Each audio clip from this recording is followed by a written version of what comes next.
Hey everyone! Today I've got some really awesome topics for you. First, we're going to walk through an updated loader, but really get into the details of how we can use it most effectively. Secondly, we're going to go through an awesome workflow transfer option to really clean up your workflows and make it more efficient and modular.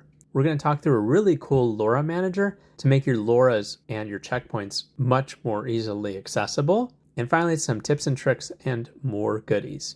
As always, thank you so much for liking, sharing, and subscribing, and feel free to jump on the Discord as well. We'd like to share our art and talk about all the cool new things coming out. All right, you guys excited? Let's get to it.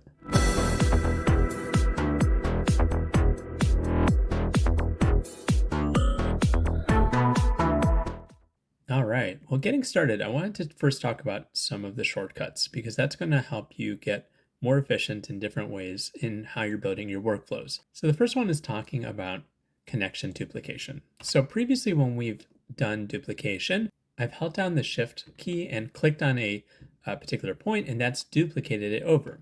But as you see with the latest update with Comfy, that kind of goes away, right? As I click on it, it's bringing the point forward. So instead, you have two options. One is you can Shift click on the actual line itself. We've done that previously and it grabs from the original source. That will work. But instead, I actually like to click Alt, create a point, and that becomes the duplication point. Then I can Shift click on that point. You can better organize the multiple points coming off of it. Is it really critical? No. You can actually, again, Shift click directly off of the line itself, but sometimes your nodes are going to be really close to each other. It's going to be kind of really hard to kind of get in there and like click on specifically which wire you want to duplicate. And so instead, again, I like Alt click method. Secondly, there's been an update to how connections work within your nodes. So instead of previously right-clicking your input nodes and converting them over, now that doesn't really exist. And sometimes you ask the question, well, how do I know what actual type each of these items are, these widgets are that I want to be able to connect? So there's a cool little shortcut. If you right-click any of the nodes next to it, it will tell you the type. So in this case, you can see some are Boolean, some are strings, etc. That's very helpful when you need to convert stuff over. Okay, next, with the latest update in Comfy, if you've updated your dependencies and your Comfy version, you'll notice that the location for where your temporary both impact pack preview bridge items go, your images, as well as your just temporary files, your temporary images, and when you just do your normal preview images. And so instead, where previously it was in ComfyUI temp and then also preview bridge, now it's actually under your users folder. So this is outside of the Comfy root, your users folder, your username, app data, local, temp, and then preview bridge. So it's a little bit more of a navigation. And I also noticed it doesn't store it in a single folder. So you'll actually have multiple latent ID folders where all of your images are being stored. So a little bit more complex. Unfortunately, it also makes it a little more challenging to quickly link to a particular folder where all your images are. I'm going to do a little research. I think there's a way to default all the images to a specific folder, but I'll have that in a future video. Okay, and lastly, there's a different way to do multiple selections. So previously, when you had clicked on each of the items that you wanted to select and move, you had to then shift click and drag stuff around. So this is actually a positive improvement. But now when you control click a set of nodes, you'll see a little bounding box around it. And the cool thing is you don't have to hold shift down at all. You can literally just click on one of the items. It'll bring that whole bounding box over. This is really helpful also if you control click and drag and for a particular set of nodes, it makes it very, very easy. Okay, so jumping next into the updated loader. I'm always trying to figure out new ways to make this a much more efficient and intuitive experience for, again, that 85% level for all of the images you're going to create. And no different here. I've made a few updates that I wanted to talk through, and I'm also going to talk through some real life use cases of how I use and create images every day in my loader. So first, you'll see bigger text boxes here. This is all great. Now, if all of a sudden I want to use my LLM to generate this instead, I can click over. I'm going to take off my normal prompt, put on my LLM prompt, and this is going to go, if I quickly pop over there, this is going to allow you to use your LLM. And so you can again download different sort of models, LLM models. I like Gemma quite a bit. This is a new one from Google, which is great.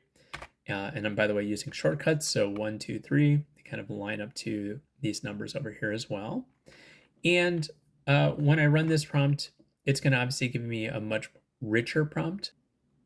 Okay, you can see obviously a lot more detail in here. You can see the smoke effects, etc., because that's coming off of the much more detailed prompt. In fact, I can additionally put styles from my Mile Styler onto there. So if I want it to, let's say, look like a comic book and I re-render, you can see the details are much more animation or comic-like. And of course, you can get different sort of styles to put in your Mile High Styler as we've done in the past.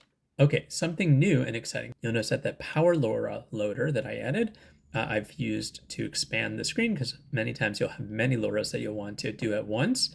So the sort of canvas size I've decided to put up here instead. And even though we'll discuss it more in a future video around the details around different types of noise and why you would use one type of noise versus another, I actually have a new noise selector here that you can do quickly as well. So right now I'm using kind of like the standard regular noise, and I want to now go and use a different kind of noise. I can change my latent to the boosted noise, and then I can hook up whichever kind of noise I want to add. So in this case, I want to use purlin noise. I just add it there. I can change what type of kind of combination of the original image and the noise that I want to use. And after that, it's going to re-render. Okay, so you can see it's adding a lot more of that kind of cloudiness to it. And again, we'll talk a little bit more about noise in a future video. Now, sometimes I want to do a very quick image to image, right? I don't want to have to go through a lot of compositing or other things, and we'll talk about that in a second. So in that case, I'll want to actually just quickly load up an image here on the right, and then I'll make some tweaks in Photopea.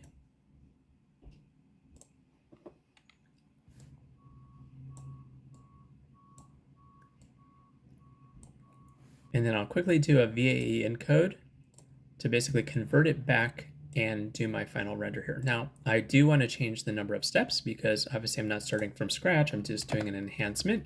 So I'll typically start at 5, right? That's almost like about 50% denoise, and we'll see how that looks.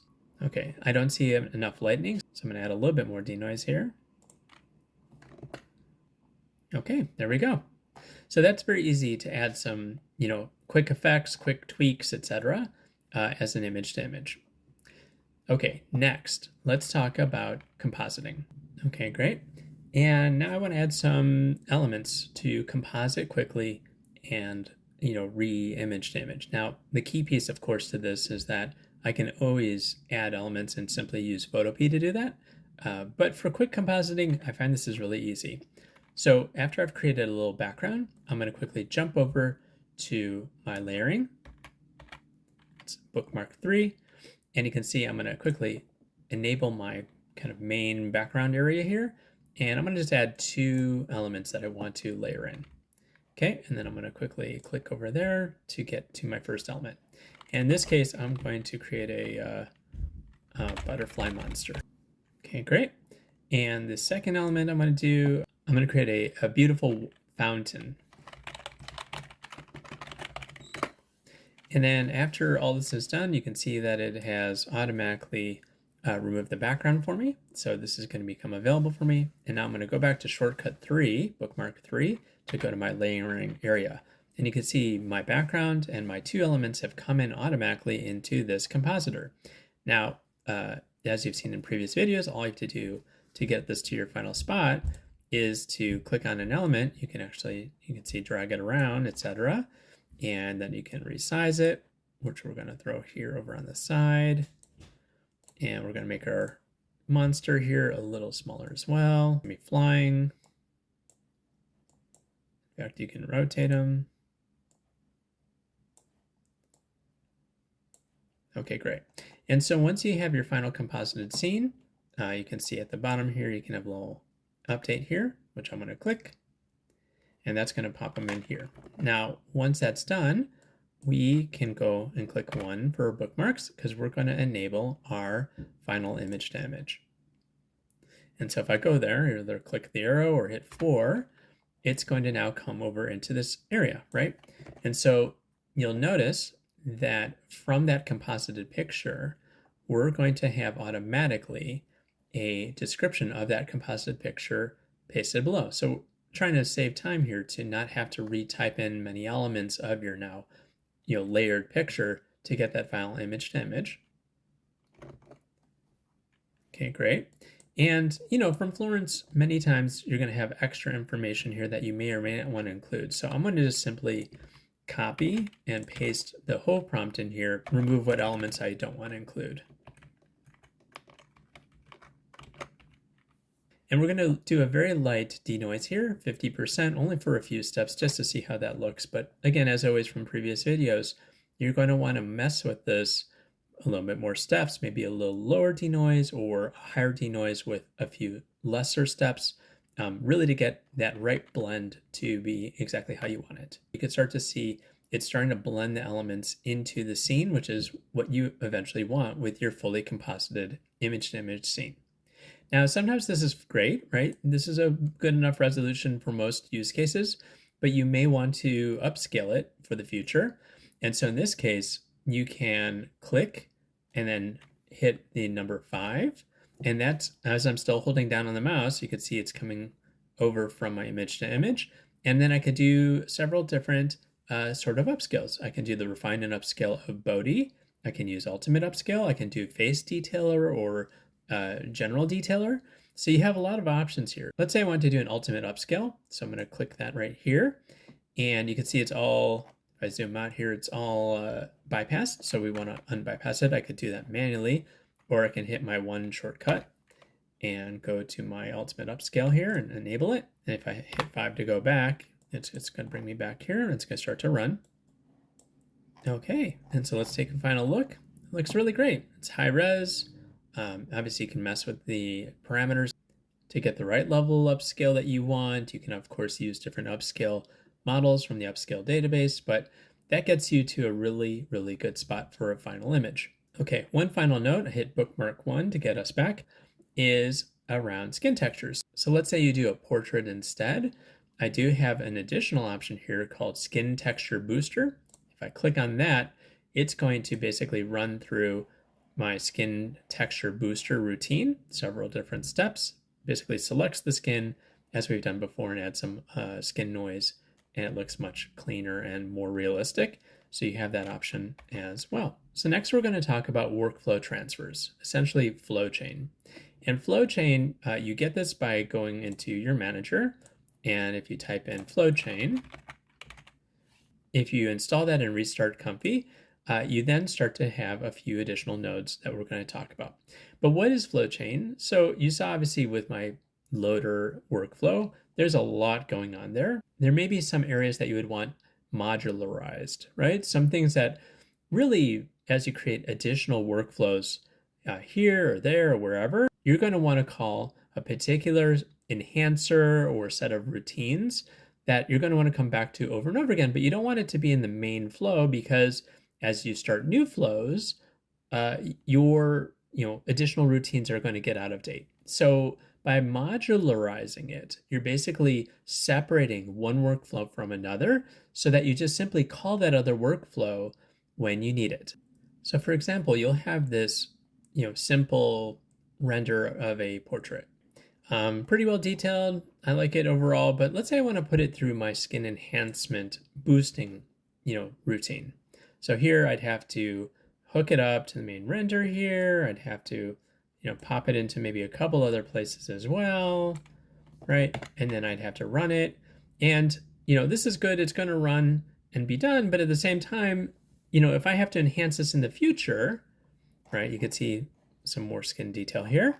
If I had to run this again in the future, I'm going to have to update this routine in this workflow and the same skin routine in a different workflow and on and on and on, where I might actually be getting better and better and making this more efficient or more features. I don't want to have to keep on updating this routine. So instead of having it here, we're going to put it into a brand new workflow by itself.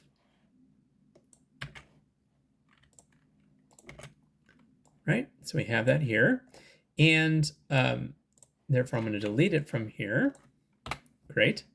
And here's where the new nodes come into play. So if you look for workflow, you'll see a whole bunch of nodes that are available. In this case, we're going to use the input workflow. And so what's coming in? Well, we're going to have an image, right? So we're going to hook that there, and we're going to hook that over here, and we're going to hook that over here, just like we did the last time. And we're going to call it something, the main image. Okay, awesome. And then from here, once it's all done, instead of going to a preview bridge, which you can do, of course, instead, we're going to put it into the workflow for output, right? You can see here, and this is going to be called boosted image. Okay, naming it's important, not for a particular convention, but it actually helps when you are now connecting it eventually in your main flow, what you call it, so you don't have to like delve into the workflows themselves. Okay, so once this is done, you're going to save it. And you're going to want to put this workflow in your main workflow folder.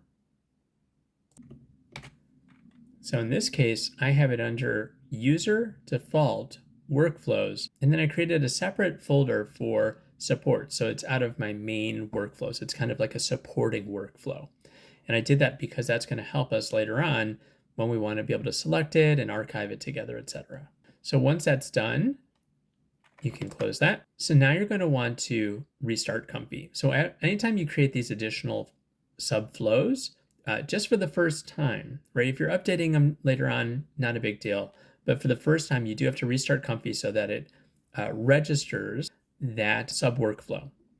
And so now, I just refreshed everything, but you can, when you have your main workflow, all you have to do now is basically just bring a workflow, this first one, and you're going to select which workflow it is, which now you can see I have my skin booster one here, and it automatically knows what those input and outputs are. So it's going to automatically have that available for you. So in this case, from the previous flow that we just built, you're going from the sampler to your preview bridge, and then here you're linking it up, and then here you're linking it to your, again, preview bridge or along the way, and then you run it. And what you can see is it's running behind the scenes, it's running that skin booster routine, and voila, there you go. You have your skin boosted image. So this is really cool, especially if you have really complex flows you want to simplify your main workflows. This is an excellent way to be able to jump from item to item. Our final bonus is around our LoRA checkpoint manager. So many times you'll have LoRAs, tons of LoRAs, right? You may have 1,000 different LoRAs that's on your system, and you don't really have an easy way to quickly figure out which LoRAs are which, and what do they look like and how to use them. Same thing for checkpoints. You may have a whole ton of them. And so there's this really creative manager that came out. You can install it by going, just like every other node. It's called the LoRA Manager 199. And what you'll see when you restart Comfy that first time, and for every time after that, you'll see a new little icon here at the top. It has a little L for LoRA, but they do checkpoints as well. And when you click it, it's actually going to take you to a separate tab window where you have a lot of different options. All your LoRAs, you can see you're in the LoRA area, all your LoRAs are here by folder. So if you have them organized by type or style, etc., you have them available here. You can quickly filter down by the particular folders that you have your LoRAs installed. So it's very, very easy to get to particular LoRAs. It's downloading the preview images from Civet. So you can actually do this. First of all, the refresh button will quickly look back at all of your folders and subfolders if you have any new LoRAs that had been added. So it'll add them here. Fetch will actually grab all the images. So if there's updated images, preview images, etc., it's going to grab that information as well. You can easily download from the URL from Civet. So let's say I found a LoRA that I really liked, this film noir one. I can just grab the URL, and in the download, I can hit next, and it'll have all the versions here. So you can quickly click on it, hit next, tell you where you want to store it. So in this case, I can either click on one of my existing folders, or let's say I have Flux Noir as my folder. It's going to download it automatically from Civet. So if I had my, power LoRA loader, if I search for Noir, you can see it's now available. So it's really cool. There's a whole bunch of other features that this LoRA and checkpoint manager can do, and we're going to do that in a separate video. In fact, you can just click over on checkpoints. You can see all your checkpoints as well. But we're going to feature a lot of that in a future video. So thank you again so much, everyone, for continuing to learn and find new opportunities. Thanks for sharing and liking this video. Always appreciate a new membership here and there also. And otherwise, we'll catch you soon.